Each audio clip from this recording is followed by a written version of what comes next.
Assalamualaikum warahmatullahi wabarakatuh. Salam selamat, salam sehat, salam sejahtera untuk kita semua. Pada kesempatan kali ini kita bertemu lagi untuk membahas mengenai salah satu materi dari mata kuliah dasar keselamatan dan kesehatan kerja.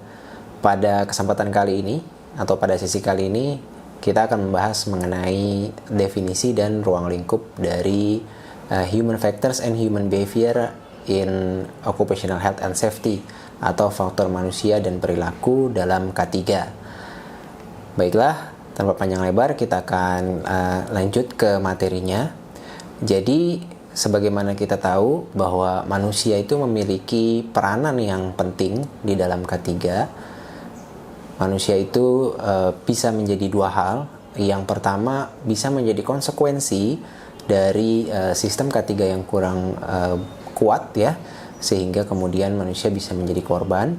Tapi pada sisi yang lainnya, manusia juga bisa memberikan kontribusi terhadap performa K3 sebagaimana dikemukakan pada framework dari HASPA Australia. Itu manusia memiliki peranan sebagai penggerak roda organisasi di dalam industri ataupun perusahaan itu sendiri.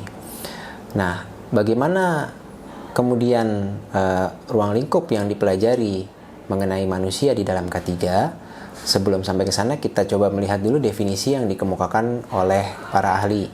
Yang pertama, ada definisi yang dikemukakan oleh Profesor Edward dan Hawkins yang terkenal dengan teori Shell Model.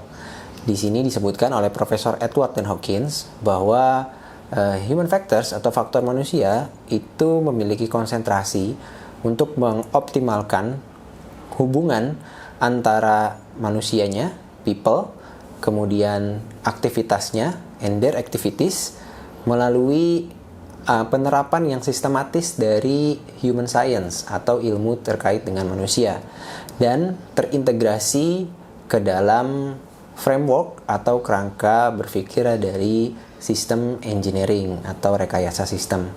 Ada 3 poin penting kalau kita lihat dari definisi yang dikemukakan oleh Profesor Edward dan Hawkins ini. Yang pertama adalah mengenai manusia dan aktivitasnya itu sendiri. Dalam hal ini adalah pekerjaan yang dilakukan di dalam organisasi atau perusahaan.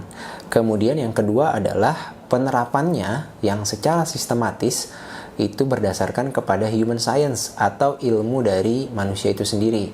Ini bisa ilmu psikologi, sosiologi, antropologi, dan lain sebagainya. Dan sementara yang ketiga yang menjadi kata kuncinya adalah terintegrasi berdasarkan framework atau kerangka pikir dari rekayasa sistem. Nah, jadi oleh karena itu di sini ada integrasi antara human science atau ilmu dari manusia itu sendiri dan juga ilmu dari rekayasa sistem itu sendiri. Nah, ini adalah definisi untuk menggambarkan mengenai apa itu human factors atau faktor manusia di dalam K3. Nah, Profesor Edward dan Hawkins kemudian juga menggambarkan ada elemen-elemen yang bisa kita lihat sebagai kunci dari kita menerapkan program kerja ataupun kebijakan-kebijakan terkait manusia di dalam organisasi. Antara lain, mereka mengemukakan bahwa ada yang disebut dengan software, hardware, liveware, dan juga environment. Di tengah atau yang menjadi sentral itu adalah liveware ya. Liveware itu sendiri adalah manusianya. Nah, liveware ini kemudian berinteraksi dengan elemen yang lain, yaitu yang pertama adalah software yang diidentikan dengan hal-hal yang abstrak dan tidak terlihat seperti prosedur, kemudian SOP, dan lain sebagainya. Kemudian interaksi berikutnya adalah antara liveware dengan hardware atau peralatan kerjanya, ya, hal-hal yang dipakai oleh liveware ini untuk bekerja. Dan kemudian yang ketiga adalah environment atau lingkungan. Dalam konteks ini bisa dua, yaitu lingkungan kerja maupun lingkungan fisik yang ada. Dan yang terakhir adalah interaksi antara liveware dengan liveware-nya itu tersebut. Jadi antara si manusia dengan manusia lain yang kemudian melakukan pekerjaan di dalam organisasi tersebut. Yang berikutnya kita akan melihat mengenai definisi dan ruang lingkup dari faktor manusia dalam K3 dari lembaga internasional. Saya coba mengutip atau melihat dari yang dibuat oleh Health and Safety Executive ya. Pada Health and Safety Executive, definisi yang diberikan adalah human factors atau faktor manusia itu merefer gitu ya atau mengacu kepada satu environmental, yaitu adalah lingkungan, kemudian organizational and job factor, faktor organisasi dan pekerjaan, dan human and individual karakteristik atau karakteristik dari manusia dan individu itu yang bekerja, which influence, di mana mempengaruhi ya perilaku di tempat kerja, behavior at work in a way which can affect, jadi di mana bisa berakibat kepada health and safety di tempat kerja tersebut. Nah, jadi kalau kita bedah, kita kupas lagi lebih lanjut di sini ya, ada sedikit kemiripan juga dengan yang dikemukakan oleh tadi Profesor Edward dan Hawkins melalui Shell model. Ada beberapa hal yang bisa kita lihat sebagai dasar dan prinsipnya, yaitu yang pertama adalah lingkungan, dalam konteks ini adalah lingkungan kerja. Kemudian yang kedua adalah faktor organisasi, jadi organisasi ini berperan sekali, terutama terkait dengan yang kedua, yaitu adalah faktor pekerjaannya. Dan kemudian yang ketiga adalah mengenai karakteristik dari individu dan orang yang ada di dalam organisasi ini. Dan yang terakhir adalah mengenai pengaruhnya terhadap performa health and safety di dalam organisasi. Jadi kalau kita lihat faktor lingkungan, kemudian organisasi, pekerjaan, kemudian karakteristik individu, itu kemudian menjadi 3 hal yang diperhatikan untuk kemudian meningkatkan performa dari kesehatan dan keselamatan di tempat kerja. Kemudian yang berikutnya ada juga yang dikemukakan, kita bisa lihat misalkan di sini dari International Association of Oil and Gas Producer ya, atau IOGP. Kalau dari IOGP ini melihat kepada interaksi dari 3 hal besar yang ada di dalam perusahaan atau organisasi. Yang pertama itu ada people, kemudian yang kedua itu ada facilities and equipment atau fasilitas dan peralatan kerja, serta yang ketiga ada manajemen sistem atau sistem manajemen yang berada di perusahaan atau organisasi tersebut. Pada elemen people atau manusia itu yang dibahas antara lain ada karakteristik orangnya baik secara fisik maupun mental, kemudian ada perilaku dari orangnya, kemudian ada fitness ya atau kesehatannya juga, kemudian ada stres, kemudian juga ada antara lain fatigue ya, kelelahan yang dialami dan sebagainya.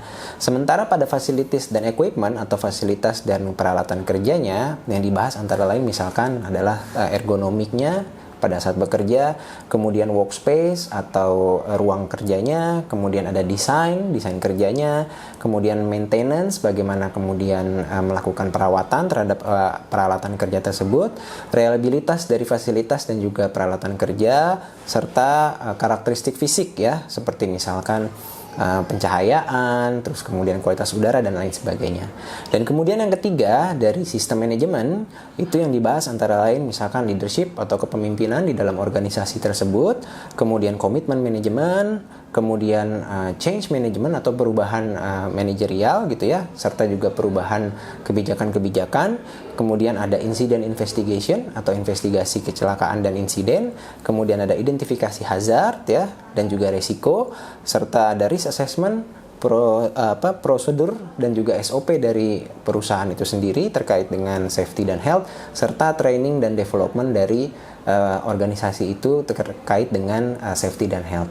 Nah, ini dari 3 definisi yang kita dapatkan ini, kita bisa mendapatkan gambaran besar bahwa pada saat kita berbicara tentang human atau kita berbicara tentang manusia di dalam K3, maka kita berbicara bagaimana interaksi antara faktor orang, kemudian faktor peralatan kerjanya, kemudian faktor lingkungan kerjanya, kemudian faktor sistem aturan yang ada ya, blend menjadi satu sehingga kita bisa kemudian nanti menghasilkan program-program kerja yang tujuannya adalah kemudian meningkatkan performa keselamatan itu. Ya tentunya adalah meningkatkan performa keselamatan dari orang-orang yang bekerja di dalam perusahaan itu. Nah, inilah yang menjadi ruang lingkup dan juga objektif dari studi atau kajian mengenai human factors and behavior atau faktor manusia dan perilaku di dalam K3. Oke, demikian bahasan yang kita bahas pada kesempatan atau sesi kali ini. Kita akan lebih detail lagi membahas pada pertemuan berikutnya. Oleh karena itu, kurang lebihnya saya mohon maaf. Terima kasih atas perhatiannya. Kita akan ketemu lagi di kesempatan berikutnya. Wabillahi taufiq wal hidayah. Wassalamualaikum warahmatullahi wabarakatuh. Salam selamat, salam sehat, salam sejahtera untuk kita semua.